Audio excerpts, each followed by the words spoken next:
American major league soccer ക്ലബ്ബായ Inter മയാമിയുടെ നായകനാണ് Lionel Messi. Inter മയാമിക്കൊപ്പം മികച്ച പ്രകടനം നടത്തി മുന്നേറുകയാണ് മെസ്സി.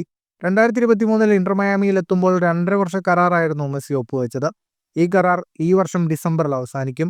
മെസ്സിയുമായി പുതിയ കരാർ ഒപ്പുവെക്കാൻ ഇന്റർ മയാമി ശ്രമിക്കുന്നുണ്ടെങ്കിലും ഇതുവരെ യാഥാർത്ഥ്യമായിട്ടില്ല.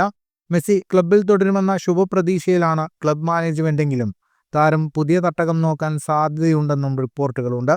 2026 ഫിഫ ലോകകപ്പിനുള്ള തയ്യാറെടുപ്പിന് മേജർ ലീഗ് സോക്കറിനേക്കാൾ മികച്ചൊരു ലീഗിലേക്ക് മാറുന്നതാണ് മെസ്സിക്ക് നല്ലതെന്ന് ഫുട്ബോൾ വിദഗ്ധർ ചൂണ്ടിക്കാട്ടുന്നുണ്ട്. ജനുവരി 6 മുതൽ 6 മാസത്തേക്കുള്ള ഒരു ലോൺ ഡീലിനും മെസ്സി ശ്രമിച്ചേക്കുമെന്നാണ് സൂചനകൾ. ഇതേസമയം മെസ്സി പുതിയ കരാർ ഒപ്പുവയ്ക്കാൻ തയ്യാറായില്ലെങ്കിൽ ഇന്റർ മയാമിക്ക് അത് കനത്ത തിരിച്ചടിയായിരിക്കുമെന്ന കാര്യം ഉറപ്പാണ്. മെസ്സി എത്തിയതിനു ശേഷം മൈതാനത്തെ പ്രകടനങ്ങളുടെ കാര്യത്തിൽ മാത്രമല്ല, സാമ്പത്തികമായും മികച്ച മുന്നേറ്റം ഇന്റർ മയാമി നടത്തിയിരുന്നു. ഇപ്പോൾ മെസ്സി ക്ലബ് വിടുകയാണെങ്കിൽ ഇന്റർ മയാമിയുടെ വരുമാനത്തിൽ 300 മില്യൺ യൂറോയുടെ കുറവ് വരുമെന്നാണ് റിപ്പോർട്ട്.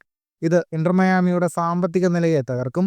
മെസ്സിയുടെ വരവിന് ശേഷം ടിക്കറ്റ് വിൽപ്പനയിലൂടെ 265 മില്യൺ യൂറോ ഇന്റർ മയാമി നേടിയെന്നാണ് കണക്കുകൾ. മെസ്സിയുടെ വരവ് MLS സംപ്രേഷണം ചെയ്യുന്ന ആപ്പിൾ ടിവിയുടെ സബ്സ്ക്രിപ്ഷൻ കുതിച്ചുയരാനും കാരണമായി. 30 മില്യൺ യൂറോ ആപ്പിൾ TV സബ്സ്ക്രിപ്ഷനിലൂടെ നേടിയെന്നാണ് സൂചനകൾ.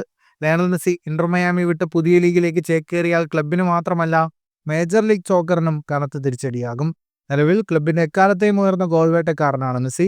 ഇന്റർ മയാമിക്കായി 63 മത്സരങ്ങളിൽ കളിച്ച മെസ്സി 50 ഗോളുകളും 24 അസിസ്റ്റുകളും നേടിക്കഴിഞ്ഞു. ലയണൽ മെസ്സി എത്തിയതിനു ശേഷമാണ് ഇന്റർ മയാമി അവരുടെ ആദ്യ കിരീടം തന്നെ നേടുന്നത്. ഫുട്ബോൾ ലോകത്തെ കൂടുതൽ വാർത്തകൾക്കും വിശേഷങ്ങൾക്കുമായി സ്പോർട്സ് കഫേ സബ്സ്ക്രൈബ് ചെയ്യുക.